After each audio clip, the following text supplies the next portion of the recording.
Hey everybody, welcome to an all-new episode of Podcast Beyond. There we go. Today I'm joined, as always, by PlayStation Team Editor-in-Chief Chris Roper. Hi there. And we also have PlayStation editors Greg Miller and Ryan Clements. Beyond. Hello. As you all may know, Jeff Haynes is not with us today. He's on vacation, but we do have a very special guest sitting in for him, and that special guest is an editor from times past. Now he's a PR guy, Mr. Juan Castro. Hello. Hey, Juan. Hi. Welcome. Thank you. You're welcome. And, of course, I'm Jeremy Dunham, editorial manager of the games division here at IGN.com. And today we're actually kicking off our very first IGN PSQ, which people have been waiting for quite some time, waiting for so much that we got a whopping 4 questions. Woo! Q. So I guess nobody wanted to know about a Heavenly Sword, either that or they're trying to avoid you, Ryan. That's probably true. But either way, rather than having a main topic this week, our main topic is the IGN PSQ. But before we get into that, let's go, as always, to the Roper Report. So there's a fair bit of pretty big news released across all sorts of consoles. Starting with like the more minor stuff, which is actually kind of big news, depending who you are. Starting with the minor to moderate, possibly big news. Yeah. So Buzz Hollywood was announced. There's going to be another Buzz title. Getting into more important stuff, Rockstar had their, which we'll get back to the biggest news of this in a second, but Rockstar had their, conference call for a bunch of stuff last week, and Manhunt 2 was nowhere to be found in any of their releases. They didn't say it was coming out in 2008, whatever. They just basically ignored it. Pwned. So who knows what the hell that means for that game, although apparently they are appealing the ban in the UK at least, or something like that. So they're working on it, but they don't. They're not saying when something is going to come out. QuakeCon was last week, and maybe the weekend. Something like that. Anyway, end of last week, sometime. And Roper's on it. Yeah, I'm on it. It's in Texas. That's a different part of the world. And id Software announced Rage, which is their next single word game. So it looks sort of like a shooter / Mad Max racer type whatever, but it's an id game, so it's pretty big. PS3 side, it means that there's another engine that it's going to be available for developers to use, and the game looks awesome. And apparently, it runs equally well across all platforms, and it's got stuff like unique textures for the entire world and all kinds of stuff like that. So anyway, but that's big for a technical side because a lot of games will be using that in the future, almost certainly. It'll be nice to see what happens when you start putting that engine against the Unreal Engine 3. See where people start picking. Yeah, exactly. Unreal Engine 3 is my guess. Yeah. I don't know. Maybe not. The Rage stuff looks really good. Tecmo announced that there's going to be downloadable content for Ninja Gaiden Sigma. The first thing that's going to hit, I think it's in 3 different installments, but the first one is going to be survival mode, where basically you'll just sit there and they'll keep throwing dudes at you, sort of like mission mode, but instead of being stage by stage based, they'll just keep throwing dudes at you. And so that'll be available next month sometime. Who knows how much it's going to cost or whatever. But anyway, that's kind of cool. There's going to be more extra bonus modes or whatever after that. Rockstar announced that there's going to be a PlayStation 3 exclusive franchise or PlayStation exclusive, so I guess it could come to the PSP also, but it seems like it's PS3-centric. So You want to know what it is? Let's hear it. Well, I mean, me too. Yeah. So, nobody knows what it is, but it's apparently not L.A. Noire. It's apparently nothing that they've announced yet. Although, speaking of L.A. Noire, on their release list, they only listed the PS3 release date, so that might mean that it's exclusive as well, but that's not the same game as the exclusive that they announced. I am glad to see that it's still coming, though, because, I mean, as you know, a lot of us have heard underground rumblings that game's run into some issues. Mm-hmm. So it's good to see that at least it's still on the docket somewhere. Correct. And then, moving on to the release date type things. First, the good news is that Heavenly Sword is officially going to be released on September 12th, so that's pretty cool. Lair has been delayed to come closer to Heavenly Sword, so instead of August 14th, which would have been in 8 days from now, it is now September 4th, so it's back just a few weeks. It's not that big of a deal. And then finally, the worst news of all for most people is that Grand Theft Auto 4 has been delayed until sort of the end of the first quarter of next year. It's basically Rockstar's second fiscal quarter of 2008, which lies between February 1st and April 30th. Do you really think that's bad news, though? I mean, I look at it as good news. No. I mean, no. It's. I think it's definitely good news because the last time that I had seen the game, it was running pretty framey when you got into gunfights. I mean, the game looked really cool, but it just engine optimization wasn't there, so they need to clean that up. And I think it's good news for everybody but Rockstar. Rockstar's going to miss the holiday buying season, but you have all these competitors who don't have to compete against Grand Theft Auto anymore. Yeah. So you're going to see a whole bunch of games get moved up. Well, I mean, or pushed back. And I mean, if you're the type of gamer that is only going to play Grand Theft Auto 4 and say like Halo or something during this holiday season, then that's a big blow to you because that was like one of your couple big games. But if you're playing all these other games like BioShock and Halo and Mass Effect and all this other stuff, like GTA 4 is just another 40 hours that you have to find time for. So, for the hardcore type guys, I think that's actually good news. Stick it back in like March or April when there won't be a lot of stuff coming out anyway. You can sink more time into it.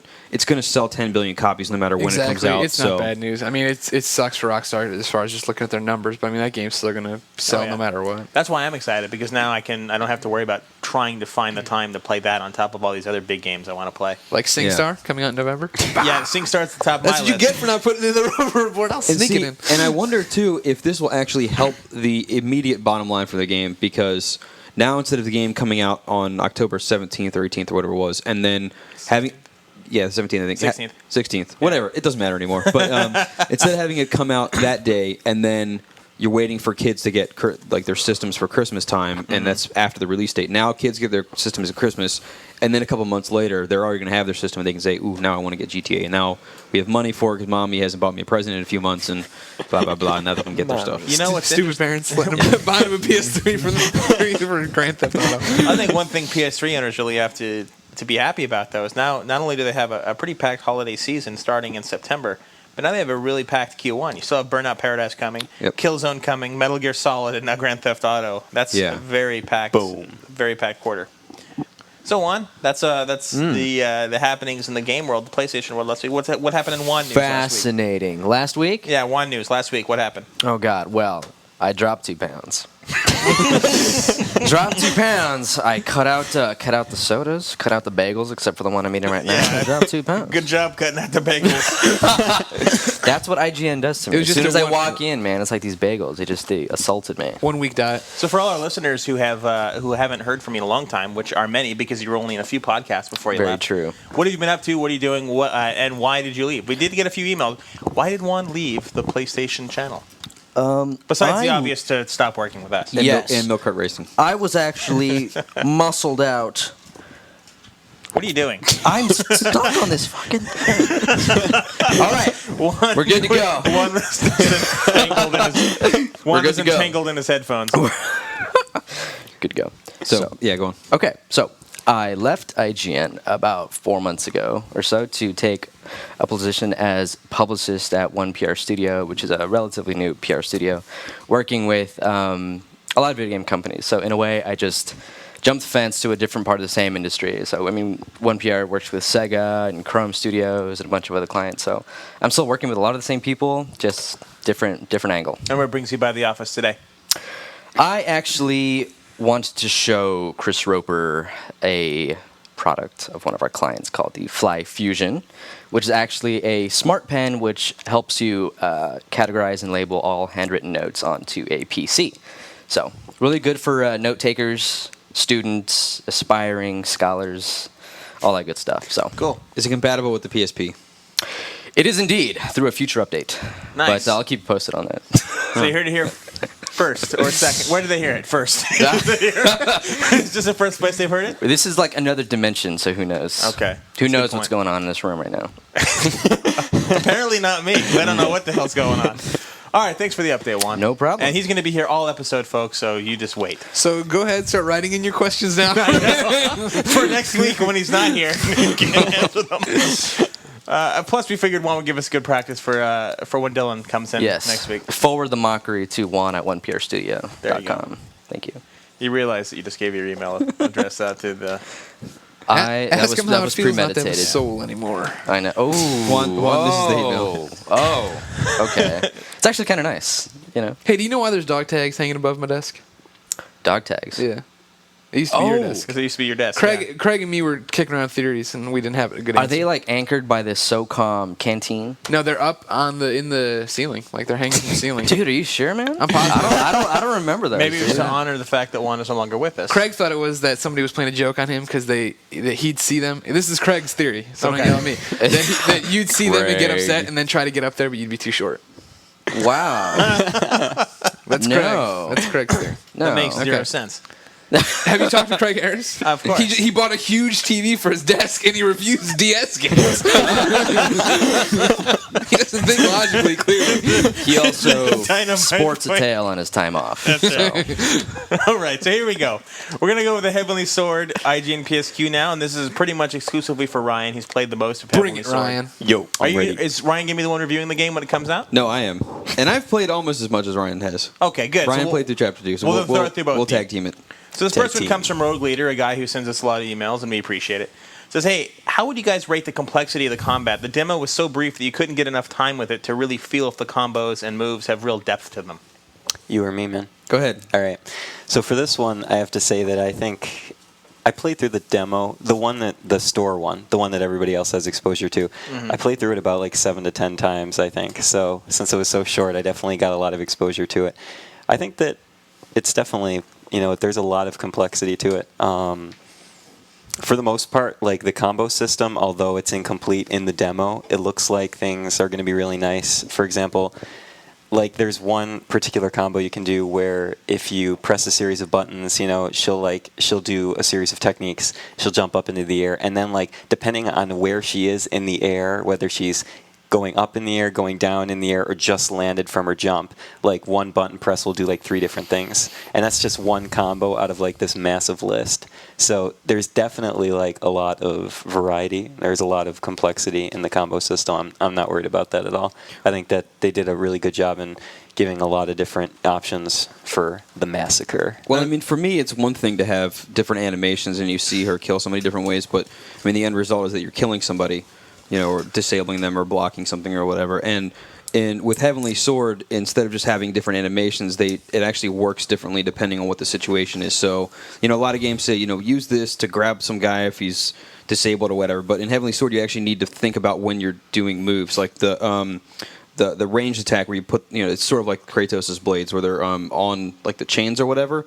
That ranged attack will work against groups, but it doesn't work against anybody that's coming at you full on. They have to kind of be undefended and kind of scurrying towards you. The fast attack works for guys that aren't defended very well, but that doesn't work against multiple people all that well. You can take out maybe 2 or 3 guys, and then the strong attack will only work against like really one dude, and that will work against somebody that's blocking. But if it's any more than just one dude, you're going to get taken down. So there's different ways that you should be using all of them. So it's not just animation style that makes it look cool. It's actual use of when you need to utilize it and things like that. So there's actually strategy to the combat system, which I think is the coolest part. And another thing to remember is that on top of just the combat system that you have in the beginning of the game, you also have access to the Noriko's sister, who has a completely different style of playing with her crossbows, and she moves in a different way. And then, of course, you also have a few kind of other sort of gameplay types as you get up to that, such as the cannon shooting sequence when you're trying to protect your wall from being breached. And there's also a couple side-scrolling knock the people off the bridge sort of thing. So yeah, I think there's a lot more. That's what really surprised me most about the game at E3 is the fact that there really was a lot more depth than I think people, including us, gave it credit for. We just thought it was going to be an arena fighter, and that was it. Yeah. So this also comes from Rogue Leader Chris. Is level design varied, and how are the boss fights? Well, Ryan can tell you more about the boss fights, but the level design is sort of like what I've seen so far. It's kind of like what you can expect to see in variety in the God of War sense, to where they've done a really good job with art direction, so that in a lot of games, variety means that you go from the woods to the grass to whatever, and it doesn't make any sense. But in this game, you're going through you go up staircases, and you're going to a temple, and you come out into like an opening garden and stuff, and all of it flows really well. And so they look sort of the same, but that's intentional, and it makes it look much better. But the actual placement of where battles take place do change in those environments, even though they kind of look the same. So it's a very good job of mixing things up and keeping it looking the same and part of the same art style.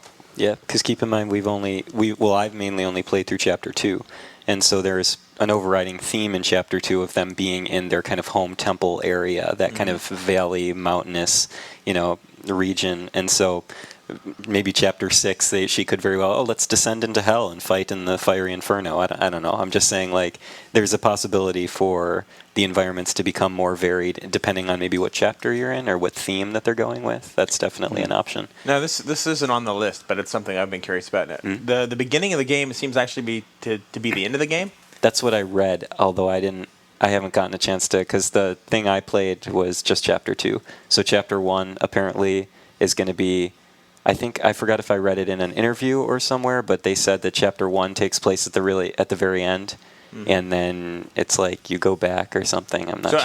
I think from what it is it's chapter 1 is preparing for this huge battle, something this big battle between the two kingdoms, and then after that it tells you how it leads up to that moment. It may very well be like a Fight Club thing where you see something like the first chapter is like half an hour before the end, and like you see that bit, and then you play through the backstory to get to that point. Then you sort of see that part again, and then you play the finale. Yeah, it could be set up kind of like that, and that would be pretty cool, I think. J Puff wants to know regarding the games, approximately how long do you think it'll take to complete the thing when finished? 10 hours, 20? He's also confused and wants, because he thought that he'd read that Heavenly Sword was a 1080p game, and the demo only runs in 720p, which indicates that the game will be as well. Can you answer what resolution it's running in? It's 720. Yeah. There's no 1080 support for it. It's only 720. And roughly how long do you think it'll take to beat it? Chapter 2 was about 90 minutes, give or take. Hour and a half to 2 hours, depending on how fast you played. Yeah, I mean, if you breeze through it, it might take you an hour. So, but we don't know if Chapter 2 is average, if it's short, or if it's long.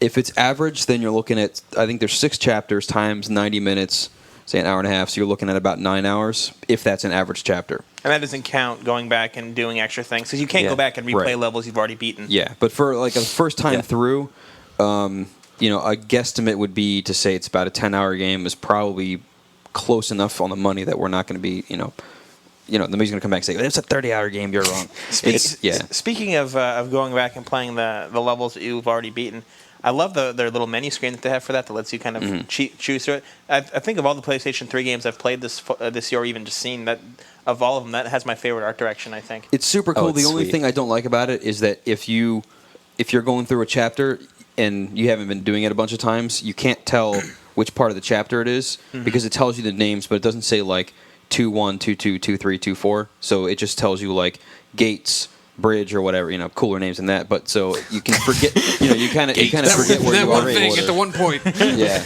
So LHK2 says that in EGM, Itagaki said that Heavenly Sword is very half-assed regarding the game design of having a button flashing on the screen telling players what to press. In response to this, do you guys feel that QTEs are starting to get a bit stale, and me too? Ooh, half-assed. And those Dead or Alive games, because those characters look exactly the same on the Xbox as they did on the 360, right? Oh, did I say that? I'm sorry. Burn. I like Dead or Alive. I'm just kidding. Anyway. I don't like Dead or Alive. Oh, okay. Well, my opinion on this is that it worked in God of War because it helped. It was kind of a medium between you can either watch a cutscene or you can have a little bit of a play, and it wasn't just it was a little quick 10-second kill move, and it was kind of a cool way to say, hey, here's a little bit of challenge to it, and how are you going to control Kratos running up the back of a thing, swinging around 180 degrees, jabbing them in the eye, and all this kind of crap. It's totally separate moves, and so in God of War it works to kind of keep that epic feel up, and when they start putting it in other games like this, yeah, you like that? That's my cell phone soundtrack. Hold on, chorus. There we go. I got a call. Weren't you the one that said to turn off? It's all right. But now everyone got to hear my cell phone. Oh, actually, and we didn't answer the boss battle question either, which we may want to go back to because that's a big deal. But going along this one, I think it does work because, or at least just with this particular game, because I do like that feeling of you do have control over your character, but you also get to do something extraordinary in the sense that it's going beyond and defying the normal gameplay laws. And also, with at least what we saw, you have the ability to, if you mess up, it changes what's going on in the sequence, right? Thanks, Craig. So thank you, dude. I'm just disturbing everybody.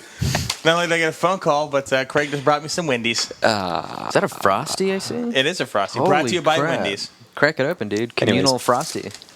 Besides the Wendy's, say you miss a button press when Nariko is like running down the rope. Instead of like falling to your doom and it being like game over, you basically have like she stumbles or she'll trip, like she'll swing down, slide a little bit, and then get back up, and you get to keep going with it. So the fact that each of these timed action sequences, you have the you have the ability to see multiple animations or multiple dynamics. That's interesting to me. I think that makes it a little fresh. I don't know. Did that happen in God of War also? If you messed up, was it instant failure or did? Well, it depended on what the situation was. You'd have to restart the usually, sequence. Yeah, you'd smack down usually. Yeah, you'd have to restart the sequence, but you wouldn't like lose altogether. Yeah, okay. It would just knock well, you down. with and this, start you over. can you keep going with the same sequence, but you just get to see a different path. I guess you could say. Yeah, I'm sick of I quick think- time events.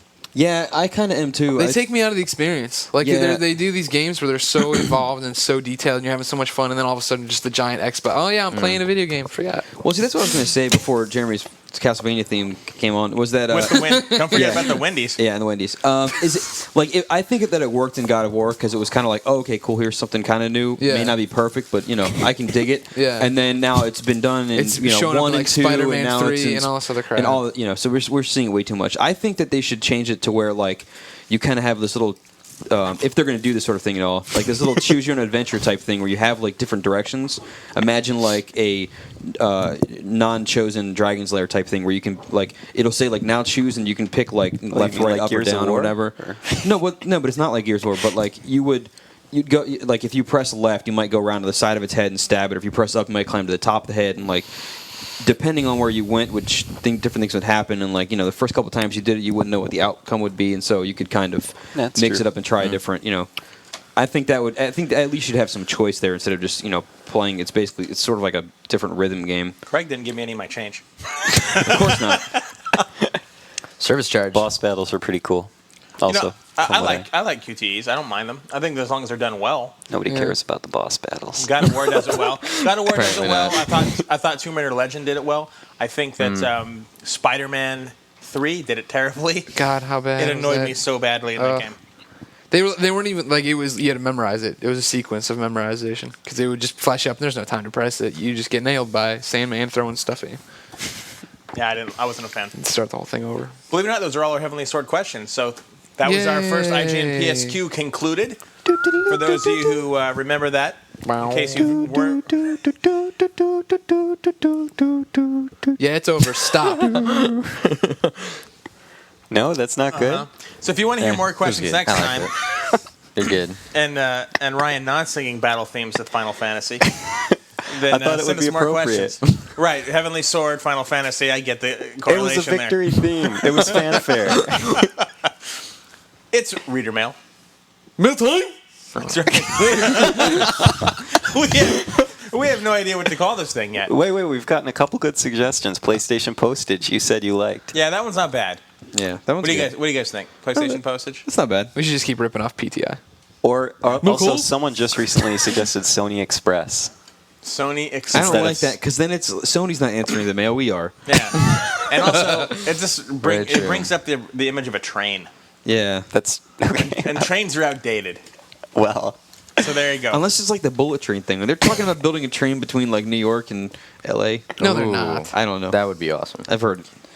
You've heard rumors. We need to get started on teleportation. That's what I'm talking about. need Like, to get I want to be able to teleport to France to get like a croissant for lunch or something, and then come back here. Exactly. That'd be awesome. It's like, oh, we built the jet. We're done. Yep. Transportation solved. That's what these people said. Fucking eggheads. Horns Forever wants to know from Juan, who is your favorite action adventure character? Kratos, Dante, Ryu, or Nariko? Ooh, actually, I would have to go with the old Kratos. That's the correct answer. Yes. Good That's stuff. not- I mean, I just enjoyed his shite a little. What's going on over here, man? Jeremy's trying to eat a sandwich and moderate a podcast. and it is not going You're successfully. as choking many on would some think. battered chicken there. You need to drink some of that frosty. Get it down. Dante has all the style Kratos can't have because Kratos is just the big burly man muscle. Yeah, he's got that though. Kratos kills gods. I mean, come on, dude. Dante kills Period. demon gods. I don't know. Kratos is. Did you see? Dante's kinda did you prissy, see though. the Kratos is scene- my only answer. Did you see the scene where Dante puts his coat on for like 30 minutes? He just spends like. Rambo did it in the 80s. Rambo's better than Dante. I prefer Kratos also. Yeah. The great thing about Kratos is when you say his name, you're forced to say it like Mary Jane. Yeah. Kratos. Kratos. When Mary Jane Irwin used to work here on the Cube channel at the time, she has a very distinct way of speaking, and whenever she says any of the Distinct. I like that. Kratos. Kratos. Would you care for a beverage? Oh, Kratos. Murguia wants to know what our most embarrassing moment while working with IGN was, be it in the office, interviewing a developer, etc. I know my board name is hard to pronounce. My name is Mike. All right, so My name is. that's Mike. what Mike's question is. So let's go from our guest, and then we'll go counterclockwise. Juan, what was the most embarrassing moment you ever had when working at IGN? Shit, I don't think I had one, man. I never farted in public or came out of the bathroom with shit streaks on my pants. I never had any of that. As Jeremy eats his smoothie. The chocolate. Eats his- Frosty. That's his diuretic frosty. Shit, man, I don't think I had one, dude. I think I got a decent one. All right, what is it? Coming into the office a day after missing like a few exits on the way to a meeting or something, and like having taped arrows, taped arrows all the way to my desk for being such a dumbass. That's right. I think that was pretty good. So for our listeners, let's put this into context. Juan is, how should we say, directionally challenged. Navigationally challenged, Yeah. I prefer, yeah. He would always get lost, especially when he first started working here. So one day, Mark. This was before the advent of GPS, by the Were way. you still our intern at the time, or were you just hired? I think I was recently hired. Yeah. Okay, so he had just been hired after being our intern, and he still couldn't find his way around places without getting lost. So Mark Ryan, our guides editor-in-chief, thought it would be hilarious if we actually told Juan how to get to his desk. That was a good one. So one day Juan comes in, and there's a complete taped arrow path from the entrance of the building all the way up to Juan's desk with a big X. Yeah. Wow. It's pretty good, man. Just follow the map. It was one of the great jokes. It's up there with Mark Nix building a Fort Fran out of cardboard boxes. I completely missed that one. I think that was before my time. It was awesome. And for those listeners who don't know that one, Mark Nix once enveloped Fran's desk entirely with cardboard boxes with roofs and everything. And it said, there was a big Fran sign up front that said Fort Fran. There was a sword stuck in the middle of it. But then, so that thing got taken down. But then later on, was about 3 years ago or Prince so. of Persia statue? Then Then there was Fort Fran 2 was built, and that was built with an actual doorway that opened up and a window. And Fran was like, "Oh God damn it!" And he just sat down inside of it and he just started working. And you could like come up and he's like, "This is awesome. Now people can't mess with me." Let us not forget about the time that Nix decided to take every light source in the office and put it right in front of Fran to distract him. And we had at that time we had a bunch of glowing pens and signs and shit that we gotten from Sony that were like all flashing blue and whatever, and they were all It was kind of like a rave in there. Good times. It was pretty awesome. So in the 3 stuff. weeks you've worked for IGN, Ryan, Yeah. what's your most embarrassing moment? Other than the articles you write. Oh, torn to pieces. Well, my most embarrassing moment is the moment that's about to happen right now, which is my Metal Gear joke, which I've been saving God. for everybody. Please Is don't this tell your- this. So Is this your best Metal Gear is- joke? And how do we know it's the best It's joke? the best one because it is the best joke. You can't argue logic like that, No. listeners. Because All right. it's the one we won't laugh at the least. I'm gonna give two quick ones. Ready? Everybody knows that David Hayter is the famed voice actor for Snake. Everybody loves him. So ready? You guys ready? Yeah. Well, Jeremy, you heard this already. I'm just gonna start with the crappy one. What did David Hayter say when he couldn't get the Band-Aid to stick? I don't know. What did he say? Won't it here? Okay, next question. Holy shit, that was terrible. Wait. Told you that This is the bad. best one. Ready? This is my last one. What did David Hayter say when he drank from a rusty keg? What did he say? Metal beer. It's golden. I liked you better last week when you were still apologizing before you talked. Because out of all the conversations we've had, this is the one that needed to start with an apology. Cheap God. shot. Chris, embarrassing moments? Oh. I'm starting to think it was when we agreed to hire Ryan. Oh. Ouch. Pack Those your are such bags. fantastic jokes, though. I don't know. So after working here for 5 years, our brain starts basically melting down, and you can't remember anything anymore. I couldn't have remembered that arrow thing about Juan if I had tried. I struggled, man. I struggled 3 years. My brain I don't know was if I dying. have anything. I'm day to day now. I can't remember yesterday. It's when you like drop Today- shit what's today, all the Thursday? time. I don't even know what year it is anymore. So I guess Chris's most embarrassing moment was the fact that he can't remember anything. I believe that's what it is. All right. Yeah. Greg? We have a very nice cleaning lady here, and I like her a lot. She's very sweet. And You she slept with a cleaning lady? Is that frowned upon? And lots of times I end up staying late here because I don't want to go home.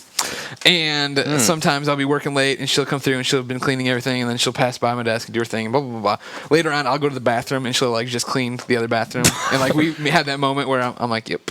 I'm going into poop in the bathroom you just cleaned. It'll be messed up before anyone gets a chance to see it. No one will ever know of your hard work. That is pretty embarrassing. Your life is a joke. That's so much worse than my jokes. My jokes were better. It was I not worse. hope than she doesn't yours. listen to the podcast. I think we're good. We don't dub these into sap, do we? No. Okay, we're all right. Old sap. My most embarrassing moment was back way back in the day when I worked on the PlayStation 2 channel only, when we hadn't consolidated the teams yet, and Doug Perry was still editor-in-chief. One day we go out to go get burritos at the Taqueria Cancun. Burritos. And I had already eaten way too much before we went there, but stupid me, I ordered the biggest burrito on the menu. And I start eating it, and I proclaiming just how much food I can eat, and I could barely touch the thing. I took maybe 4 bites. Get back to the office, I'm not feeling very well. I'm not feeling very well at all. Doug decides to start taking pictures of me as I'm getting progressively sicker throughout the day, and then he writes a story about it. Nice. And post it on the site. And that was pretty embarrassing because there's basically just pictures of me progressively getting worse over the day with a picture of the burrito, and then at the very end it was Doug like, hi. It was so strange. Either that or anything I've ever written. All right, so Good. next question from Monkey Kong. At the end, when you guys read the emails, if you guys have seen the movie Eurotrip, when the guy gets his mails, his computer says, mail, motherfucker. You guys should have one guy go, mail, mother, and another say, shut your mouth. Just an idea. What do you guys think? Crap. Wow. There's way too much pre-planned timing involved in that, and Right. no, we don't plan anything here. This next one comes from... By the way, before I read this, let me tell you that Greg Miller is very nice to prepare my sheet for me every Monday when we do this.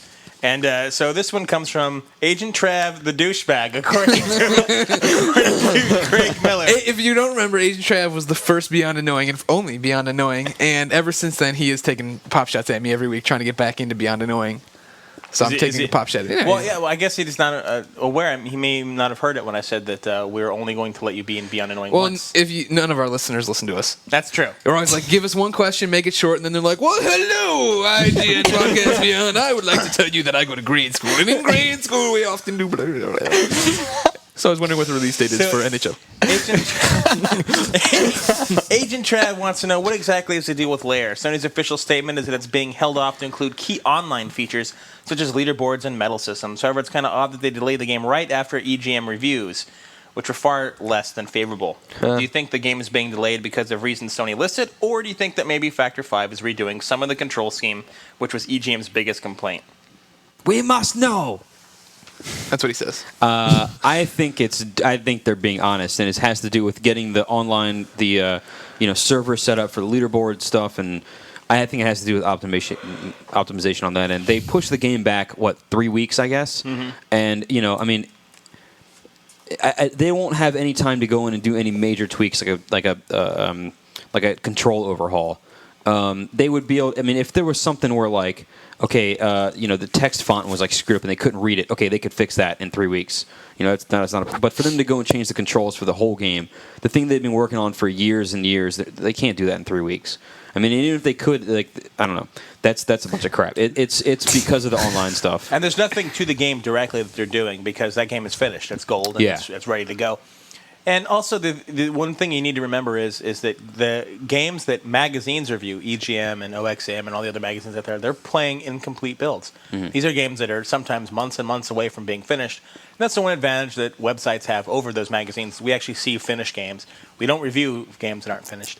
And so, what am I saying? But Who knows? rock. Maybe those- Trust our review then before anybody else's. Right. I mean, honestly, in general, online reviews, no matter who they come from, us or elsewhere, are going to be more accurate than print reviews. Just because we see better product. We're awesome. David Dole wants to know if we can tell them any more about the Sony event that's happening this week on August 9th. Do we know what it is, and is there embargo on it? I don't know if we're allowed to talk about what it is, but it's for games that we've already seen and written about before, so it's nothing crazy, and it is embargoed, I believe, for like a week. And as far as we know, there are no major announcements there. No. It's just basically to catch up on games we saw at E3. Yeah, exactly. So nothing crazy. It's good stuff, but it's nothing absolutely insane, and we've played everything that's going to be there before. So And when is the embargo? I believe it is the Friday afterwards, so it should be the 17th. Is this what I'm I going have to to? yeah, that's what Yep. you're going to. I have to check my sheet, God. but I believe it's the next Friday. Way to go, I love Greg. you too, Greg. and still that spirit of teamwork. Juan, Yes. was the Lair delay hinted at all? You tell us from your one PR loft where you don't deal with Lair whatsoever. What was the question again? Actually, the real question comes from Johnny Blades, and I'm not kidding. This Johnny says, Blades. Would you yada yada sex? Oh, definitely. I do it all the time. What does that even mean? I just did that before Hillary I got gave in me a here. home. I mean, it's from Hillary gave me a Seinfeld. ride home. We went to the Ichiban Library. Yada yada Yada, yada. I was in yada, bed by six. 10:30. Manberg 900 wants to know why we think so many exclusives are supposed exclusives, and then they go multi-platform. As PS3 owners, do you view lost exclusives as a negative or a positive? And do you feel shafted when you know that a game was not optimized for PS3? When you have developers like Ubisoft making crappy PS3 ports with games like Splinter Cell Double Agent, how does that make you feel? Do you believe the trend to multi-platform games being superior on 360 will ever end? Yes, no, maybe, and finally yes. I There agree. you go. I think I don't. I mean, if so, here's the good part about multi-platform games. If they announce a game, if you only own a PS3 and they announce a game only for the 360, and then later on announce that it's multi-platform, it's coming to the PS3 also, aren't you going to be happy about it? So, I mean, I don't know why people are always pissed about games going multi-platform. The only way that it would suck is if one game is not as good as it could have been because it's multi-platform. They don't use storage space well enough, or like they don't take advantage. Blah blah blah. Whatever. Most of the time it doesn't matter, and it's gonna be totally fine. Technically, You know. technically, most of the Xbox 360 ports have been better than the PS3 so far. Though, Call of Duty 3 was better. Marvel Ultimate Alliance was better, if not only slightly. Fear was better. Double Agent was better. Yeah. But that doesn't mean that the PlayStation 3 is always behind. The PS3 version of Oblivion, for instance, was better than the 360 version as the game. If in terms of, you would say, well, it didn't have the downloadable content. Granted, it didn't have that, but in terms of its performance and how it looked and how its lack of bugs, PS3 Yeah. version was Remember better. that people have had an extra year of programming on the 360 than they did on the PS3. The PS3 is harder to program for than the 360. Yada yada yada. All this stuff is going to get.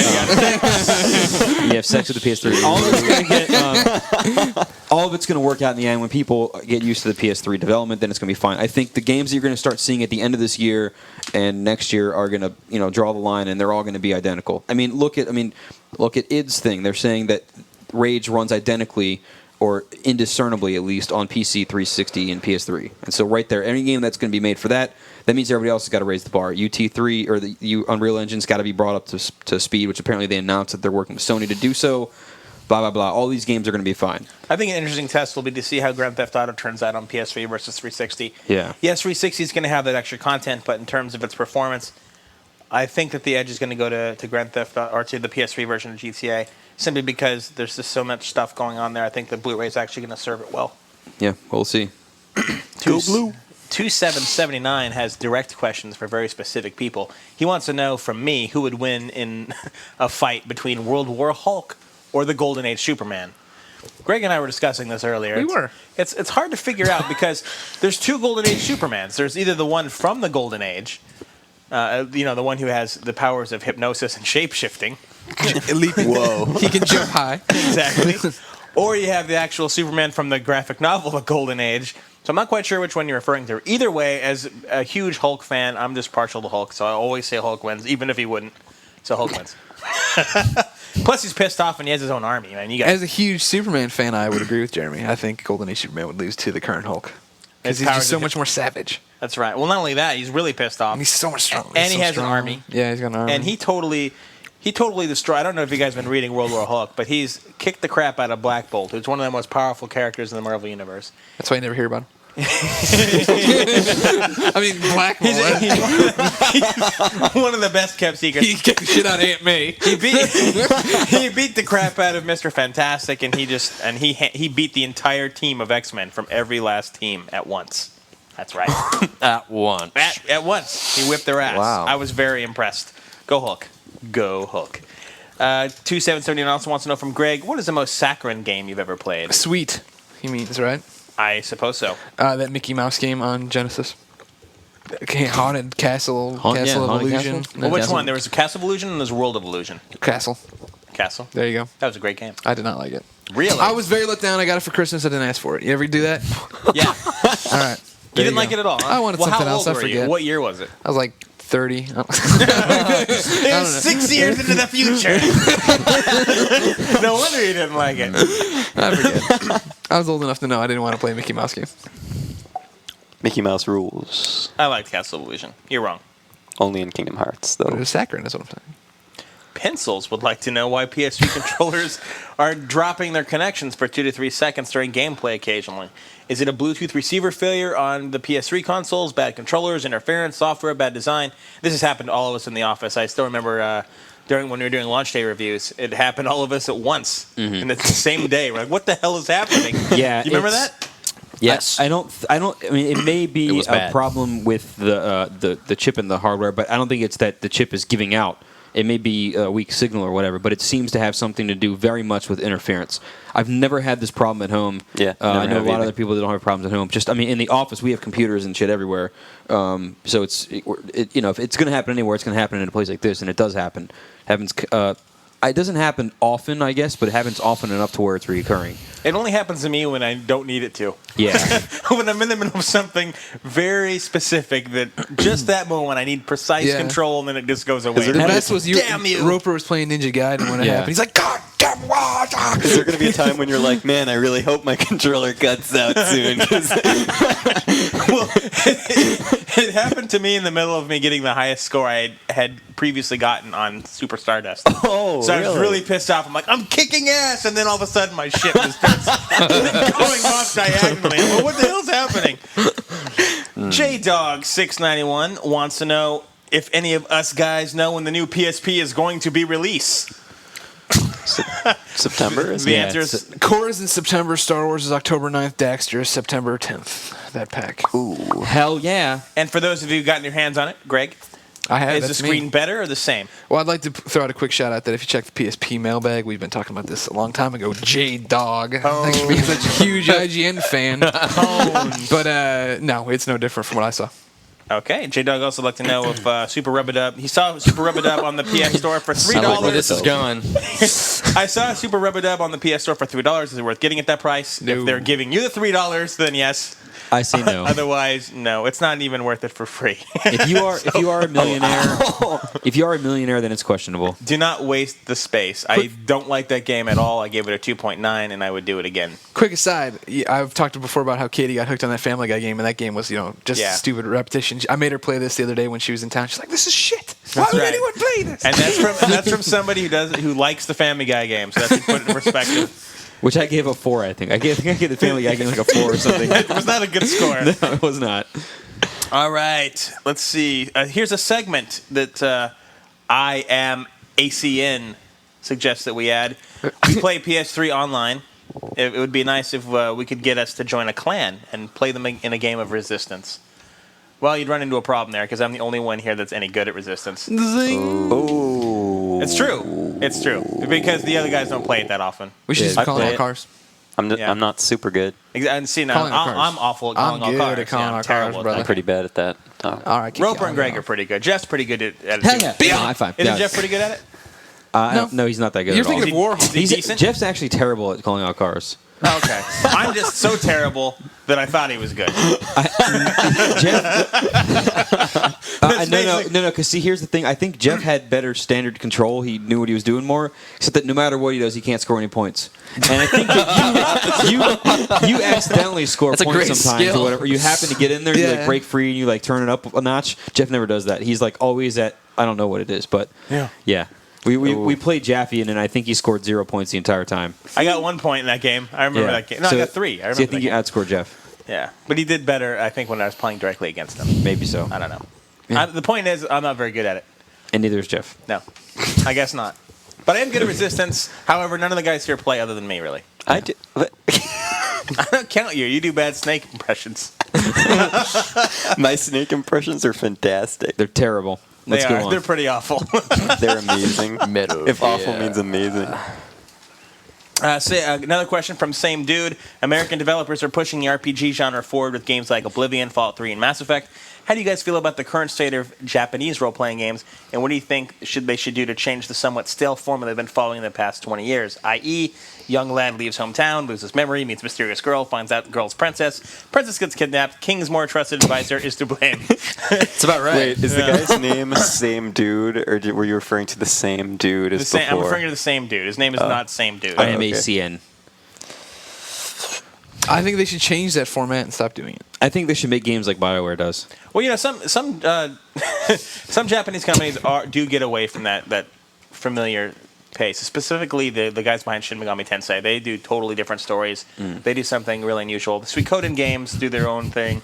I think it's out there. You just have to look for it.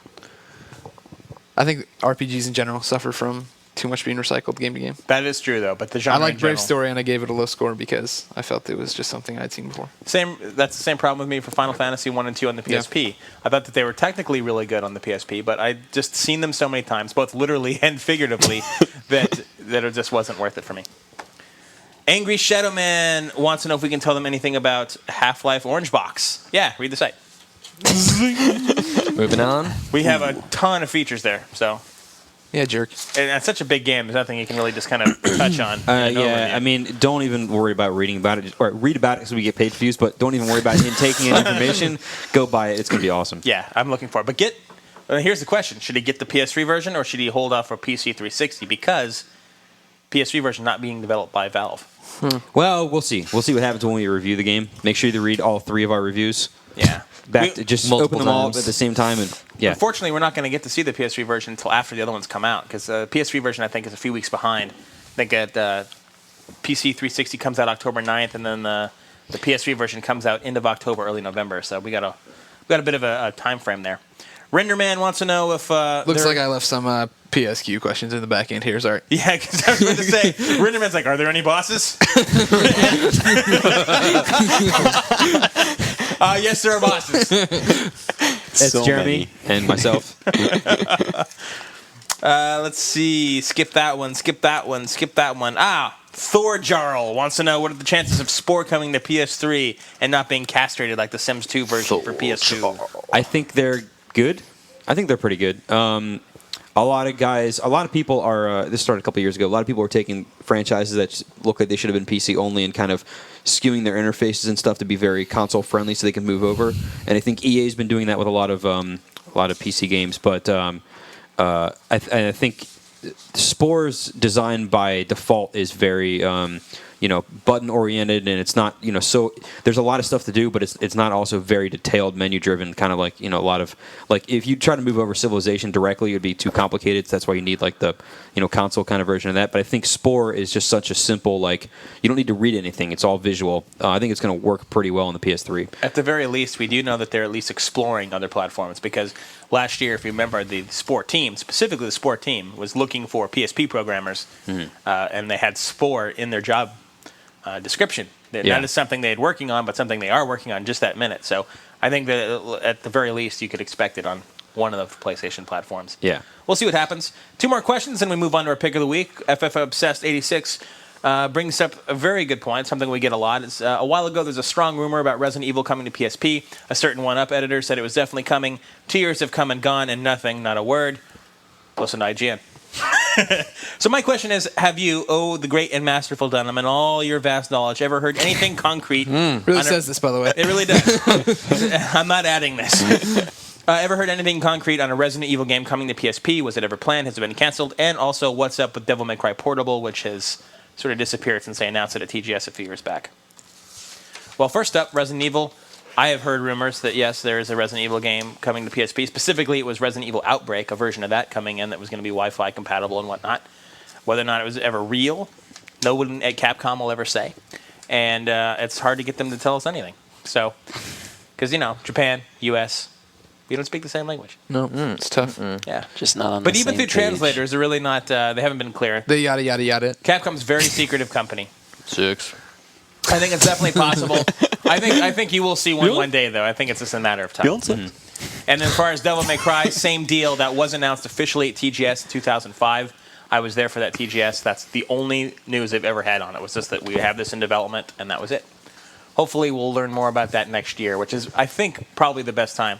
Because Devil May Cry 4 right now is, I think, slated for the end of this year. Best case scenario, more likely scenario, Q1.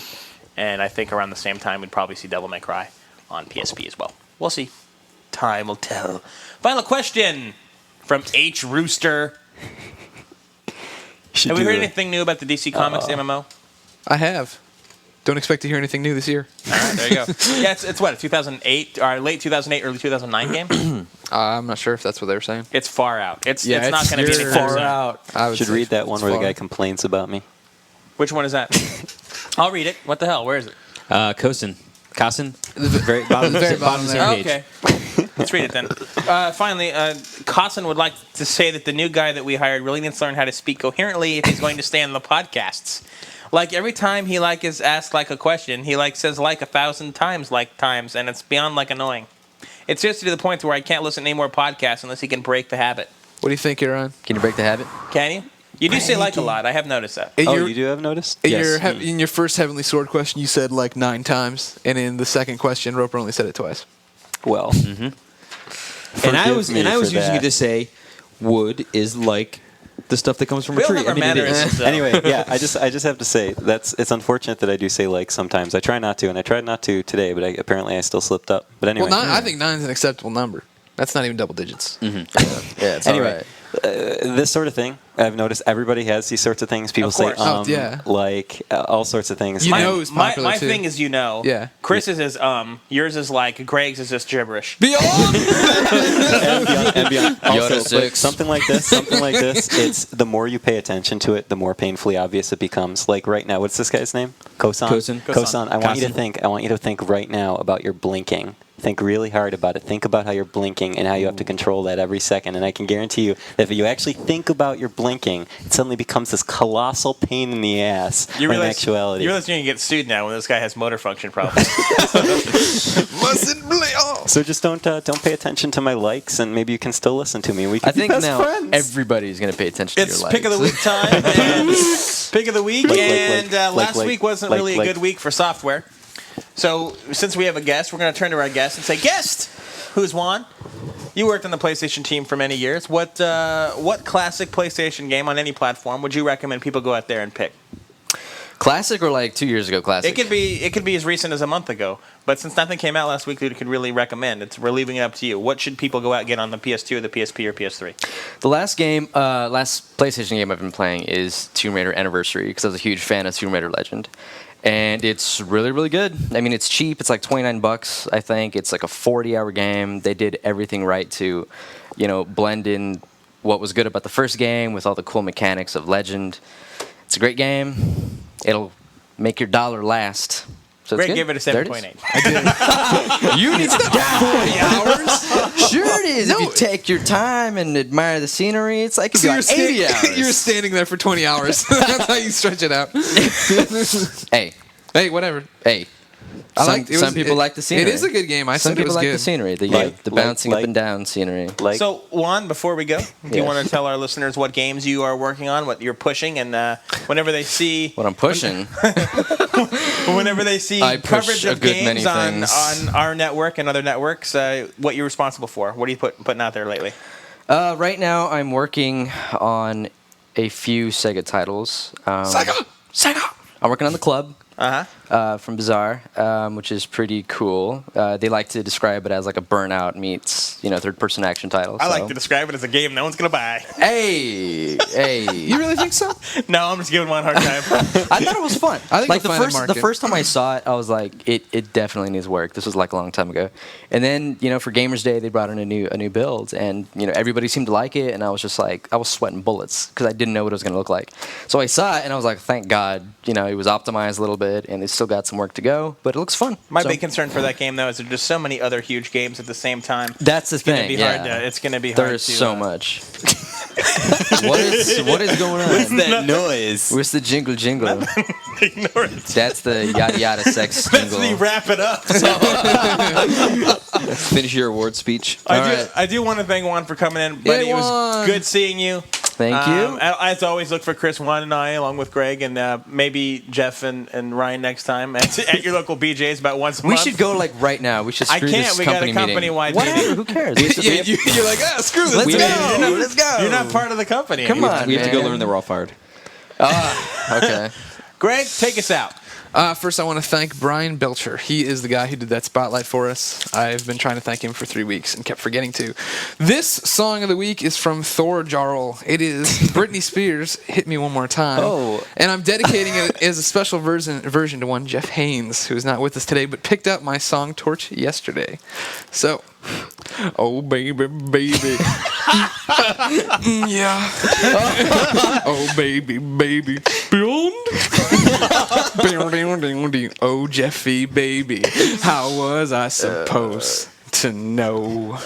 You wanted beyond. Oh, Jeffy, baby, I shouldn't have let you go on your mini vacation. Show me how to shave my head. Tell me, Jeffy, 'cause I need to know now. Because my loneliness is killing me. Literally. Beyond, I must confess, I still believe, still beyond. When you're not on the podcast, I lose my mind. Give me a sign. How long is the song? I would rate you a 7.9. Very good. We'll see you next week, everybody, with special guest Dylan Job. Shite. Out.